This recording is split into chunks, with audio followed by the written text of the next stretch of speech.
Comentarios del ingeniero José Blandón Castillo. Buenos días, Katy. Oiga, Katy estaba asustada porque estaba lloviendo tan duro. Dice, tengan cuidado que está tronando. Sí, tengan todos ustedes que están manejando. Yo les aconsejo, quédese todavía en su casa ahí mientras conversamos y tómese otro café. Oiga, Fernando, tengo aquí las estadísticas de las firmas de la libre postulación. Quiero hablarle de eso. Espera, las tenemos para que las pongan en pantalla, por favor. Pónganos ahí. ¿Cómo van las firmas de los candidatos independientes a la libre postulación? Quienes, pues, Dimitri Flores va adelante con más de 50.000 firmas.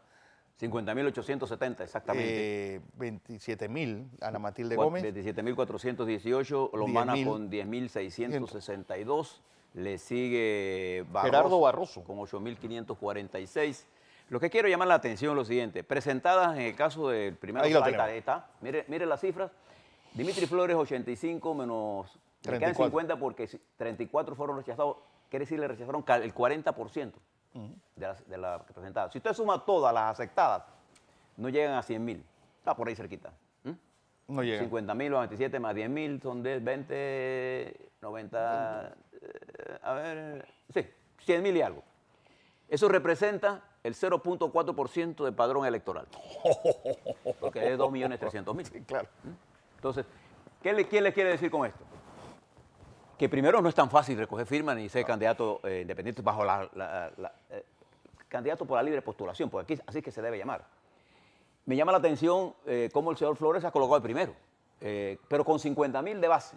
Todos los partidos en Panamá, hasta el más pequeño, salvo el Partido Popular, para el Partido Popular, tienen más de 50.000 votos de arranque. Pero una gran parte de las firmas que están allí son de gente de partidos. Son de gente de los partidos, porque recuerde que en la nueva legislación se descartan aquellas cosas que se repiten 2 veces. Pero usted puede ser miembro, por ejemplo, del PRD o de Cambio Democrático, del panameñismo, y apoyar a Dimitri Flores, y eso no lo saca del padrón del PRD ni del partido. Es más, vamos a ponerlo así porque esta es una estadística que sí enviaron ayer. Por ejemplo, el señor Flores, pues de las 50.870 firmas, pues 60% están inscritos en partidos políticos de esas firmas.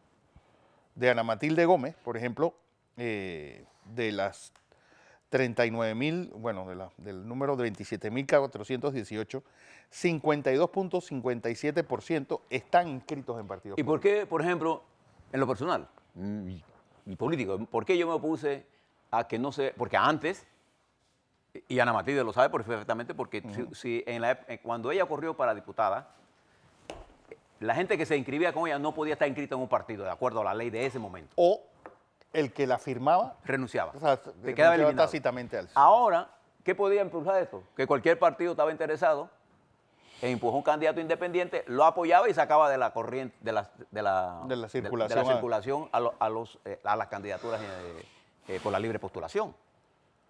Pero no es tan fácil este problema. Lo que quiero señalarle, esta situación, ahora ellos tienen hasta diciembre para seguir colectando firmas, pero por ahí se va a mantener. Porque ahora cuando los partidos entren en ebullición, ya la gente de los partidos que aporta casi a la mitad de todas las inscripciones de la libre postulación. Si los partidos decidieran, usted puede dividir esa cifra por la mitad. O sea, en vez de 100.000 serían 50.000. Para que estemos claros de lo que estamos hablando y tengamos los números en perspectiva. No es tan fácil levantar. Y además, el discurso político no ha impactado en la comunidad. Le digo eso. Otro tema que quisiera decir antes de ir al tema central que le tengo para el día de hoy. Hoy aparece una publicación en el periódico La Prensa, en primera plana, de la posición del Ministerio Público de presentar una denuncia de constitucionalidad, de inconstitucionalidad, sobre una disposición del Código Electoral. Fíjese lo que le quiero señalar con esto. Y a mí me preocupa, no la decisión de la Corte, porque la Corte tendrá que manejar esto con mucho cuidado. Es como el Ministerio Público, en medio de un proceso electoral que ya comenzó, se le ocurre presentar una denuncia de inconstitucionalidad. El Ministerio Público, porque alega que esto es encubre y protege a los dirigentes políticos del proceso penal. Yo quisiera decirle al Ministerio Público que no es un secreto. El fuero penal electoral existe para garantizar a los dirigentes políticos que no sean objeto de persecución judicial con fines políticos. En los Estados Unidos, el Ministerio Público, o sea, el fiscal general, tiene como norma, de acuerdo a la ley Hash, de no iniciar procesos en periodos electorales que afecten el periodo electoral, que son dos. La elección del mediano de periodo que se da cada 2 años para reelegir parte, toda la Cámara de Representantes y 1/3 de los senadores, y la elección presidencial. Y le explicaba yo ayer que el fiscal Mueller iba a presentar, desde mi punto de vista, su informe lo más cerca del verano para alejarse de este problema de interferir en las elecciones de mediado de año. Dicho esto, que el Ministerio Público esté presionando al Tribunal Electoral sobre esto me parece una posición política incorrecta. Y el Tribunal Electoral, que nos explicó eso aquí a nosotros, y que hemos conversado sobre esto, y todos los que hemos manejado los procesos electorales sabemos que esta es una protección precisamente cuando los gobiernos quieren perseguir a los dirigentes políticos. Entonces, en todo caso, el tribunal, porque yo he visto que está pidiendo tiempo, no sé, pero bueno, podía esperar. Si los procesos aquí llevan 3 años y los fiscales no terminan en 3 años, las investigaciones, ya hay 2, 3 años. Hay procesos. El caso Gürtel tomó 10 años. Este caso, que fue, digamos, la gota que derramó el vaso del caso Roy, tomó 10 años. 10 años. Entonces, ¿cuál es la prisa de estar presentando estas cosas en un proceso electoral? Yo advierto, llamo la atención a la estructura política de este país, incluso los panameñistas, que no debemos caer en esto. Esto está hecho para todos los dirigentes políticos del país, independiente, lo que sea. A cualquier pelafustán se le ocurre presentar una denuncia contra cualquiera de estos. Y bueno, y ahora levantan el foro penal, entonces, ¿qué? Y el Tribunal Electoral debe asumir su responsabilidad de proteger el proceso electoral.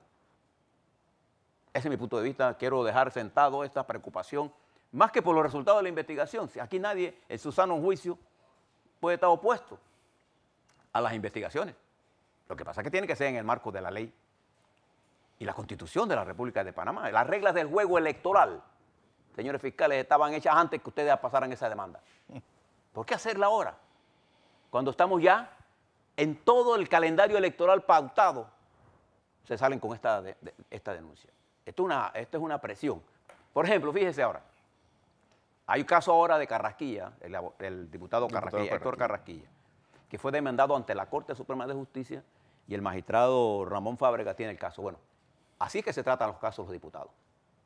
Es la Corte Suprema de Justicia la que tiene la potestad de abrir un proceso y abrir las investigaciones para hacer las auditorías forenses, las investigaciones que sean, tienen que ser autorizadas por la Corte Suprema de Justicia. Y ya tendrá el señor Carrasquilla como diputado del país y como ciudadano presentar ante este caso que se presenta al Pleno de la Corte. Así que es esto. Bien.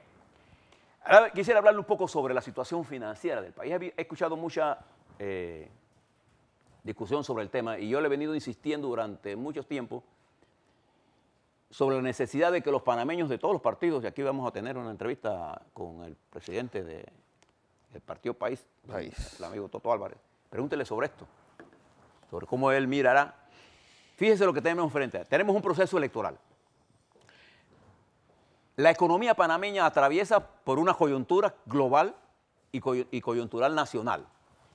Nosotros queremos, en función de la lucha política, arrasar la economía, pretendiendo que le damos ese daño al presidente Varela. El presidente Varela se va en los próximos meses. Simple. Pero fíjense cuáles son los números y qué es lo que realmente se ha planteado. El ministro de Economía y Finanzas, Dulcido de la Guardia, presentó un proyecto de ley ante la Asamblea Nacional que tiene 3 puntos básicos y responden a diagnósticos que han realizado las empresas evaluadoras de riesgo y el Fondo Monetario Internacional y el propio Ministerio de Economía y Finanzas y cualquier economista, sea del PRD, Cambio Democrático, País, lo que sea. ¿Cuáles son los 3 elementos de esa propuesta del Ministerio de Economía y Finanzas en esa ley que es la ley de responsabilidad fiscal? El primer elemento es que nosotros hemos dejado de fortalecer el Fondo de Ahorro Nacional, porque actualmente para pasar fondos del canal a eso, tiene que pasar los ingresos del canal del 3,5% del PIB. La propuesta del gobierno es reducirlo a 2,5% y permitir que entonces más dinero de eso pase al fondo de ahorro, para fortalecer las finanzas públicas y la liquidez del gobierno. La segunda es el control del gasto corriente. Cuando hablamos del déficit corriente, nos referimos a que los ingresos corrientes los gastos corrientes, que son planillas, etcétera, sobrepasan los gastos corrientes. Esa diferencia entre el dinero corriente y el gasto corriente es lo que se conoce como el déficit corriente. Para efectos del pacto que Panamá llegó con los organismos internacionales, nosotros debemos terminar este año en 0,5%.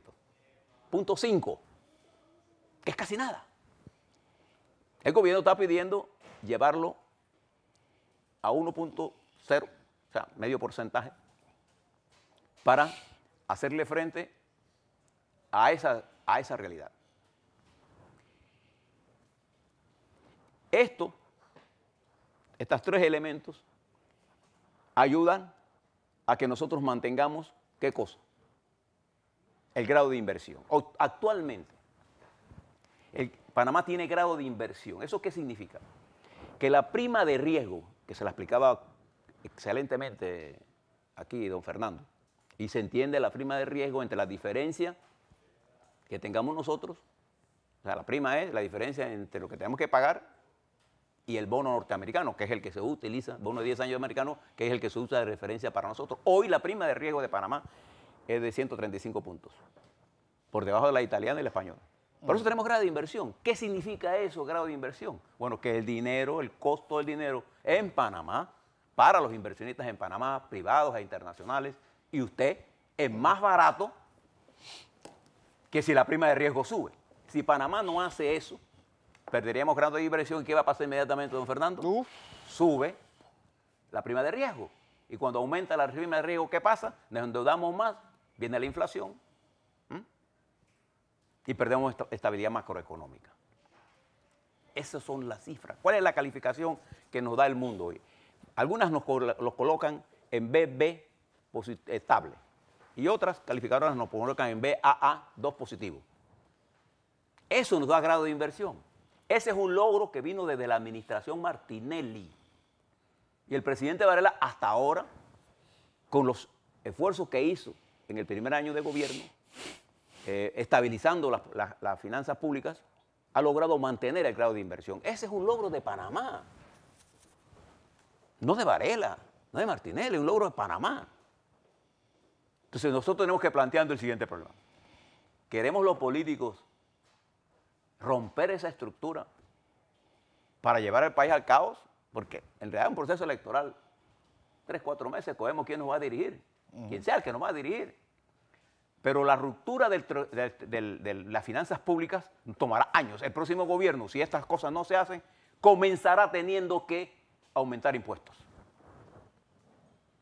¿Usted se recuerda cuando yo le dije a usted que yo había escuchado al director de la Caja del Seguro Social y todo el mundo hablar de que la Caja del Seguro Social estaba quebrada y yo me puse a revisar los ingresos de la Caja del Seguro Social corriente? Porque no tenemos los estudios actuariales, no lo tenemos.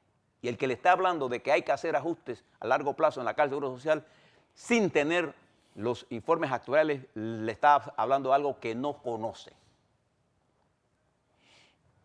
Pero cuando usted mira los ingresos de la Caja del Seguro Social, producto de ese gran auge que se dio en la administración Martinelli de colocación de mucha gente trabajando, los ingresos de la Caja de Seguro Social se mantienen en positivo en todo su programa. Entonces, ¿cuál es el que? La caja no está quebrada. Que tenemos que hacer algunos ajustes, probablemente que tengo, pero hay cosas que podemos inventar. Por ejemplo, cómo transformar ese 40% de la economía informal en formal, haciendo que ellos coticen como trabajadores y el Estado ponga la otra mitad. Y elevamos el nivel de cotización. Eso es más barato que cualquier medida que tomemos. Y eso significa más años de vida para el programa de invalidez, vejez y muerte. Hay cosas que podemos hacer. Entonces aquí el problema que tenemos es que los políticos están más preocupados por la concepción estrecha de la corrupción. Porque hay gente que habla de la corrupción, pero solamente en un solo carril. Y muy estrecho el carril. Para decir que la corrupción está en los partidos políticos y en los políticos. La corrupción está en el sistema. En todos lados. Cuando un profesor deja de dar clases y se ausenta, ahí hay corrupción. Cuando un estudiante se copia, ahí hay corrupción. Pero la corrupción se controla con educación, con medidas para cerrar. Por eso es que yo me opongo a las auditorías forenses de la Contraloría, porque no indican la forma en cómo se debe controlar la corrupción. La lucha contra la corrupción no tiene la intención de poner a gente presa. Lo que tiene la intención fundamental es de parar la corrupción y resarcir al Estado sobre aquel que hizo un acto de corrupción, devuelva materialmente lo que tiene, lo que se robó. Bien. Entonces, si usted tiene en mente todos estos números, ¿qué debemos hacer? Bueno, tenemos que discutir esto. Ahora, ¿habrá que tener una negociación para todas estas cosas? Sí. Ahora, será una negociación, en el caso de la Asamblea Nacional, bajo otros términos. Por ejemplo, todo este esquema de las planillas, bueno, muchas de esas cosas murieron ya. Otras planillas habrá que reducirlas sustancialmente. Pero los diputados deberán entender que un acuerdo pasa por un acuerdo en la reducción de los gastos corrientes de la Asamblea. Punto. No veo ninguna otra alternativa. Hay planillas que ya se cerraron. Yo no veo que haya que... Pero hay otras que se pueden reducir los gastos. Y entonces actuamos en bajar gastos corrientes para hacer más factible que el incremento no lo tengamos que usar. Entonces, el gobierno entonces tendrá que ceder toda esta presión que está montando sobre la Asamblea y vamos a la elección en paz. El Ministerio Público deberá entender que cada vez que presiona sobre el fuero penal electoral, el mensaje político que está mandando es querer influir en el proceso electoral. Y que le meta a todos los diputados presos. Y yo no pueden venir todas las explicaciones racionales. Nosotros, cuando hablamos de percepción pública, no hablamos de la verdad o la mentira. La percepción que usted tiene de la realidad es la verdad, sea o no la verdad. Entonces hay gente que no entiende esto. Nosotros bregamos con la percepción pública. Y por eso que cuando estamos haciendo estas explicaciones, las hacemos con los niveles más altos de objetividad y de fidelidad a la verdad de los hechos. No es que tengamos posiciones neutras, no. Yo no tengo nunca ninguna posición neutra frente a nada.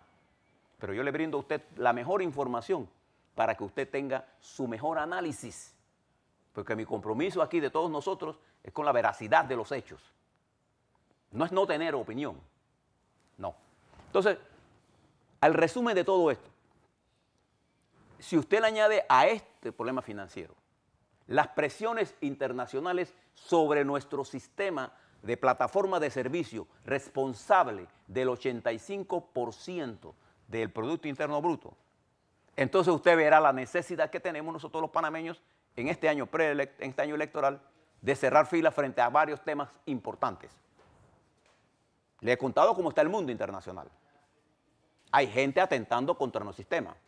Hay gente montando campañas contra Panamá.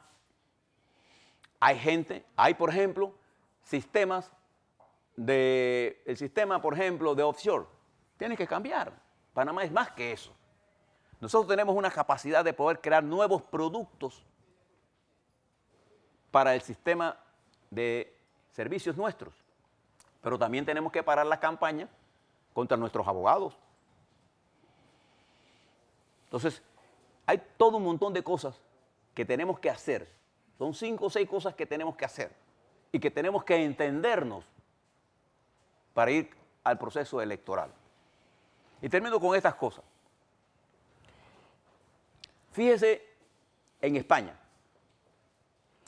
El proceso político en España, por la incapacidad del presidente Rajoy de entender lo que estaba ocurriendo en el seno de su sociedad y de los partidos políticos de la oposición, llevó a España a una especie de mafá político que tumbó a Rajoy de la presidencia y lo acaba de tumbar del Partido Popular.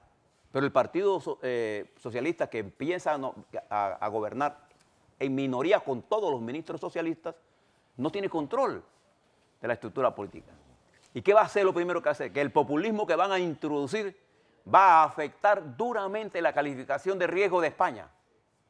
Y al aumentar la tasa, los españoles van a pasar más precariedad en sus ingresos. Esa es la realidad. O mire lo que está pasando en Costa Rica, que requiere una reforma estructural. Nosotros necesitamos ajustes. La reforma estructural fiscal que hizo Ricardo Martinelli en su administración pasada le ha servido al presidente Varela para no tener que hacer ajustes fiscales de incremento de impuestos.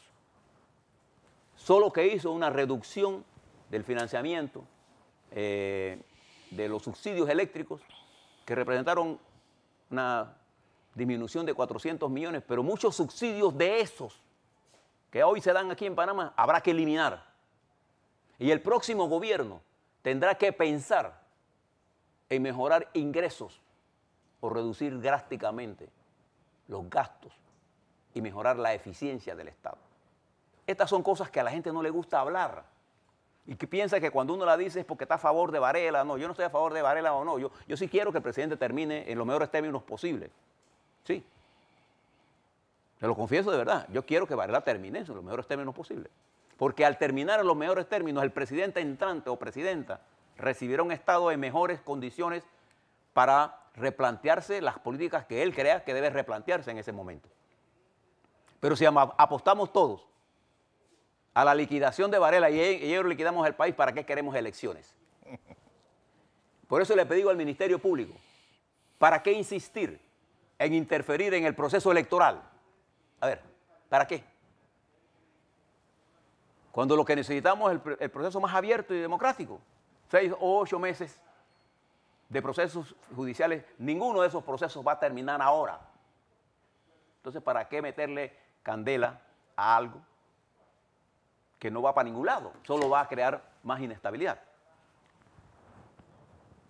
Y usted le pone a el riesgo, porque no es que Panamá está mal, estamos moribundo, porque hay mucha gente, los profetas del desastre, presentan que lo que hemos hecho nosotros está a punto de liquidarse. No. Eso no es así. Hay problemas que tenemos que resolver.